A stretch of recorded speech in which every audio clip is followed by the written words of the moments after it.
Hey guys, my name is Atlas, and thank you so much for coming to join me in this weird little reading corner that we have carved out on YouTube. I'm having the greatest time. And if this is your first time here, or if you're new to the channel in the past week, then I really appreciate you legitimizing this for me somewhat, because me reading to no one is slightly sadder.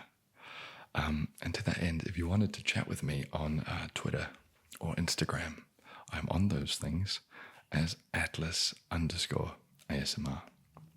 So come and hang out. Let's be friends.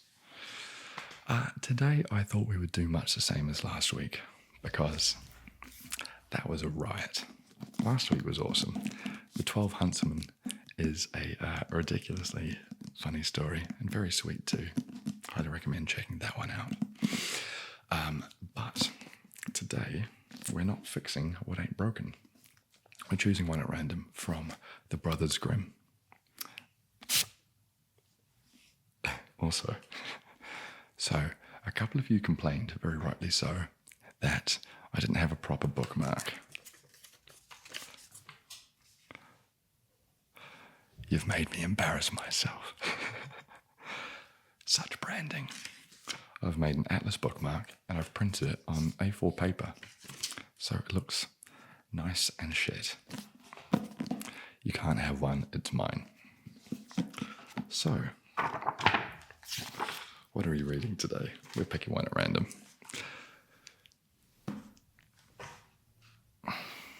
Today, ladies and gents, we are reading The Wonderful Musician on page 31.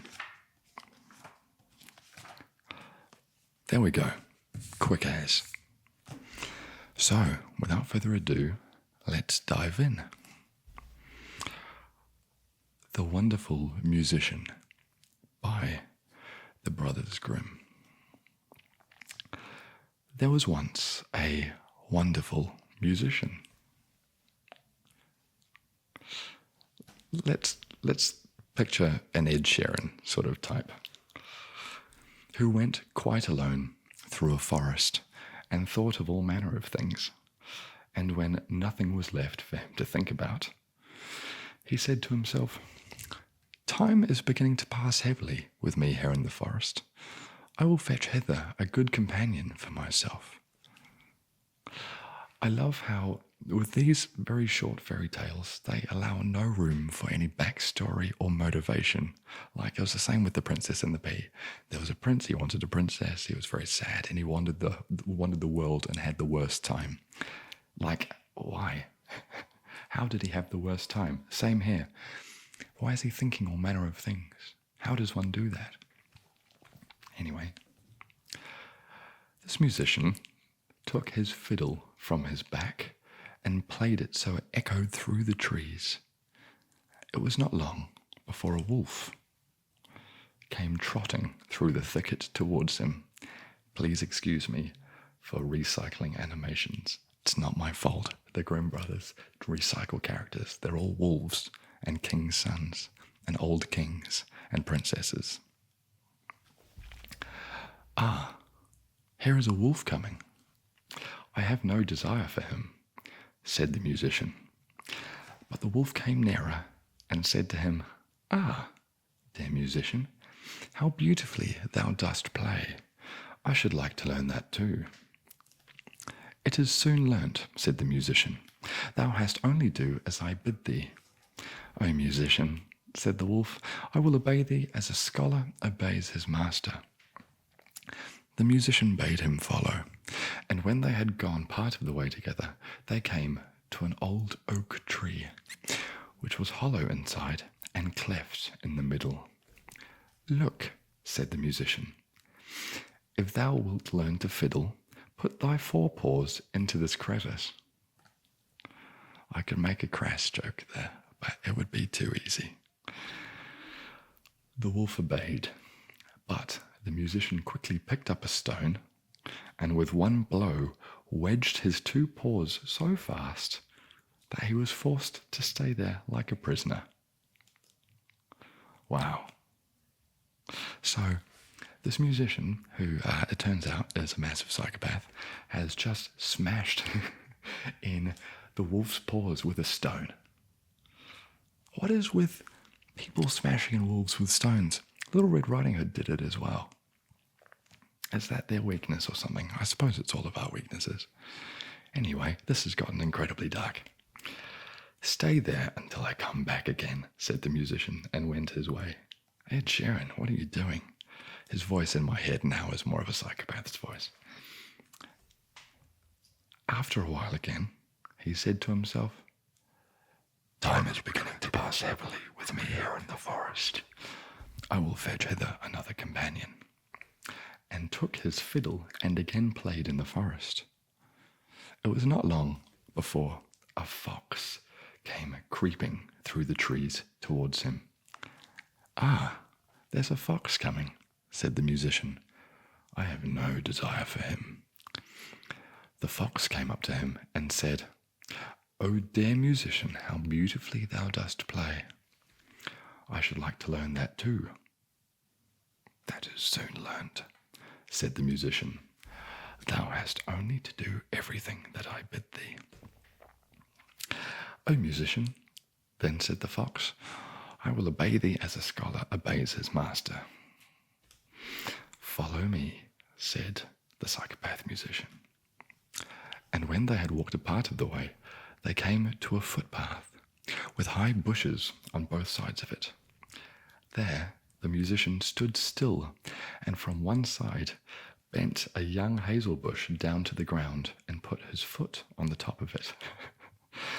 Then he bent down a young tree from the other side as well, and said, "Now, little fox, if thou wilt learn something, give me thy left front paw." This is like the movie Saw. He's a sicko. The fox obeyed, and the musician fastened his paw to the left buh. Buh? How do you say that? B-O-U-G-H. Buh? Please, someone tell me how to say buh. "Little fox," said he, "now reach and give me thy right paw." And he tied it to the right buh.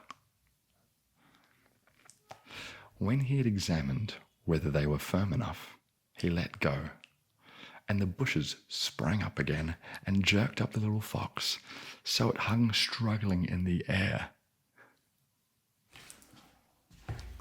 So the fox is just literally, he's crucified, the fox. "Wait there till I come back again," said the musician, and went his way. What is his game? What is he trying to do with these animals? Also, why are they all tied to like foliage? Anyway, again, he said to himself, "Time is beginning to pass heavily with me here in the forest. I will fetch hither another companion." So he took his fiddle, and the sound echoed through the forest. Then a little hare came sprinting towards him. "Oh no, not the hare." "Why, a hare is coming," said the musician. "I do not want him." "Ah, dear musician," said the hare, "how beautifully thou dost fiddle. I too should like to learn that." "That is soon learnt," said the musician. "Thou hast only to do everything that I bid thee." "O musician," replied the little hare, "I will obey thee as a scholar obeys his master." They went a part of the way there until they came to an open space in the forest where stood an aspen tree. Again, the musician tied a long string around the little hare's neck, the other end of which he fastened to the tree. There's the hare just sort of going, "Yep, this is how I learned to fiddle." The music, okay, now briskly, little hare, run 20 times round the tree, cried the musician. Cried, "Run 20 times round the tree." The little hare obeyed, and when it had run around 20 times, it twisted the string 20 times round the trunk of the tree. Yeah, makes sense. And the little hare was caught and let it pull and tugged as it liked. It only made the string cut into its tender neck. "Wait there till I come back," said the musician, and went onwards. The wolf, in the meantime, had pushed and pulled and bitten at the stone, and had worked so long that he had set his feet at liberty, and had drawn them once more out of the cleft. Full of anger and rage, he hurried after the musician and wanted to tear him to pieces, which is absolutely fair enough. When the fox saw him running, he began to lament and cried with all of his might, Brother Wolf, come to my help. The musician has betrayed me." The wolf drew down the little tree, bit the cord in two, and freed the fox, who went with him to take revenge on the musician. Can I just ask, how is the wolf moving, considering he's just had his feet smashed in with stones? I don't know, but he is a very brave wolf. They found the tied-up hare, whom likewise they delivered, and then they all sought the enemy together. Yes, it's like the end of Avengers. Picture the Avengers soundtrack as these three animals go to take down the baddie. The musician, Ed Sheeran, had once more played his fiddle as he went on his way, and this time he had been more fortunate. The sound reached the ears of a poor woodcutter, who instantly, whether he would or no, gave up his work and came with his hatchet under his arm to listen to the music. "At last comes the right companion," said the musician, "for I was seeking a human being and no wild beast." And he began and played so beautifully and delightfully that the poor man stood there as if bewitched, and his heart leapt with gladness. And as he thus stood, the wolf, the fox, and the hare came up, and saw well that they had some sort of evil design. I mean, they must be looking pretty ragged.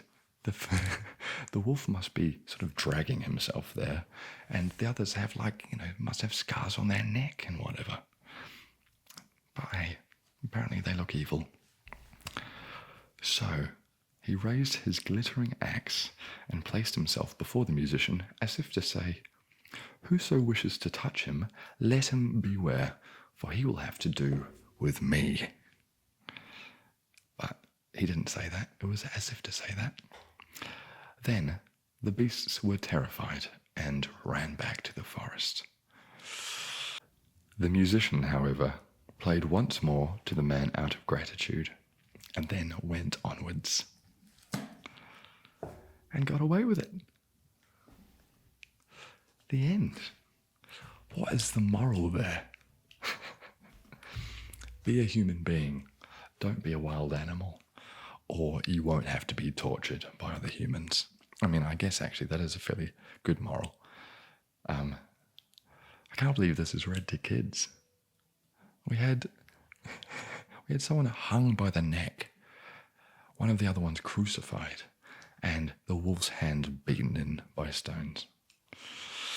Gosh, if you want something slightly more lighthearted on my channel, feel free to check out one of my other videos. They're not all about sadistic torture. Some of them are, but not all of them. And yeah, if you liked that, please do consider subscribing. And I would love to hear from you in the comments if you wanted to chat, and let me know how utterly bizarre you found that one. And yeah, until next week, I hope you have a cracking day or night, wherever you are in the world. And see you then. Cheers.